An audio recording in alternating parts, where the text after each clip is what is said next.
of prior learning policy had witnessed confirmation of the skills and expertise of 900 Cohort 1 graduates. On behalf of our President, His Excellency Dr. William Ruto, I congratulate the cohort, the Ministry of Education, the other education sector stakeholders, including development partners, for making this a reality.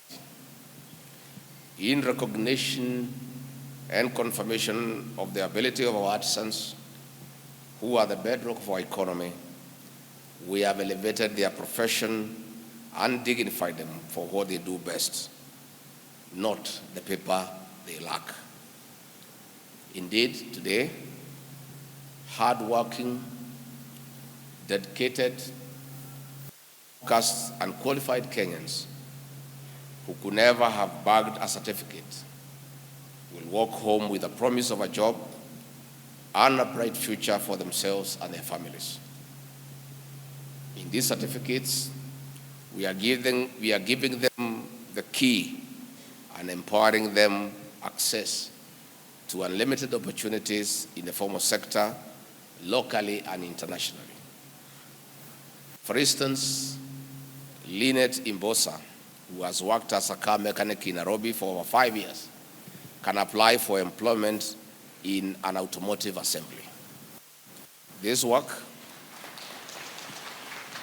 which is an outcome of radical reforms in the education sector that our administration is undertaking, elevates Kenya to one of the few African countries which have acknowledged and embraced recognition of prior learning as a qualification for joining the formal and informal workforce. In this regard, we are sowing and growing seeds of equity and equality as envisioned under the bottom-up economic transformation agenda. Graduates, ladies and gentlemen, out of the 19.1 million people in the labor force in our country, about 6 million work in the informal and casual labor. By their skills and expertise, the wheels to facilitate transition due carry to the formal sector of the economy has been missing. We have now sealed that.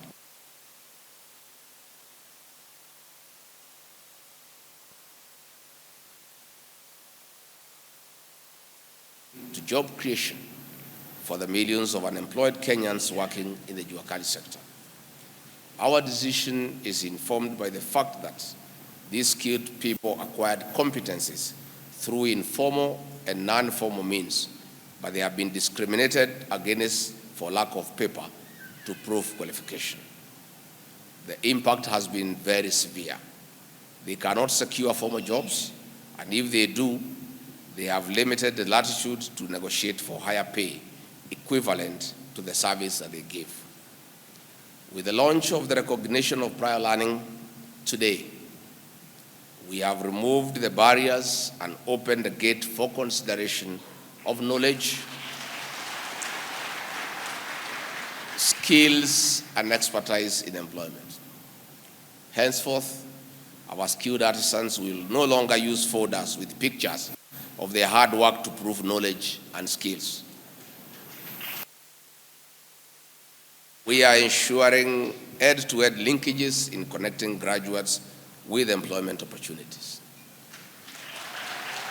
Graduates, ladies and gentlemen, recognition of prior learning will play a critical role in tapping the massive knowledge, skills, and competencies at the bottom of the Kenyan economy.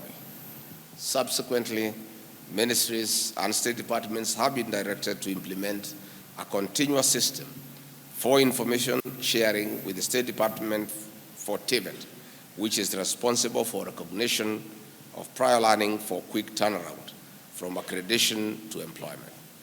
We count on this group of experts to support the implementation of the Kenya Kwanza plan and, most important, our affordable housing program. In return, these great men and women will earn their livelihood. For example, job opportunities for skilled artisans are plenty, in the affordable housing program, new markets, stadia construction, shipping and maritime, among other areas of transformation.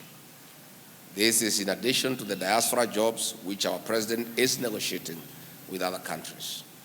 A comprehensive advertisement detailing the accreditation institution, location for affordable housing projects, new markets and locations for sports stadia has been availed. Additionally, the advert includes a link for all skilled artisan international jobs. This is through the National Employment Agency under the Ministry of Labor and Social Protection, as well as the shipping and maritime jobs, the blue economy and maritime affairs. Recognition of prior learning cannot fail. Recognition of prior learning will not fail. Recognition of prior learning is impactful. Graduates, ladies and gentlemen, this is a game changer as established by the Presidential Working Party on educational reforms, which submitted its report to the President in June last year. These education sector reforms have defined the intentions of Session Paper number 1 of 2019 on reforming education, training, and research. The session paper emphasizes quality, relevance, inclusive education, and training for sustainable development. Graduates, ladies and gentlemen, as we make and mark this great leap, I would like to ask employers to also align job description requirements to accommodate the experts. Today we acknowledge that they are qualified as confirmed by relevant authorities.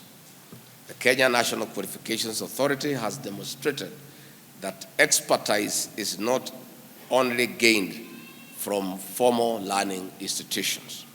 It actually complements our competence-based system, the CBC. Once more, hats off to the first graduates of recognition of prior learning, and congratulations, Asanteni sana.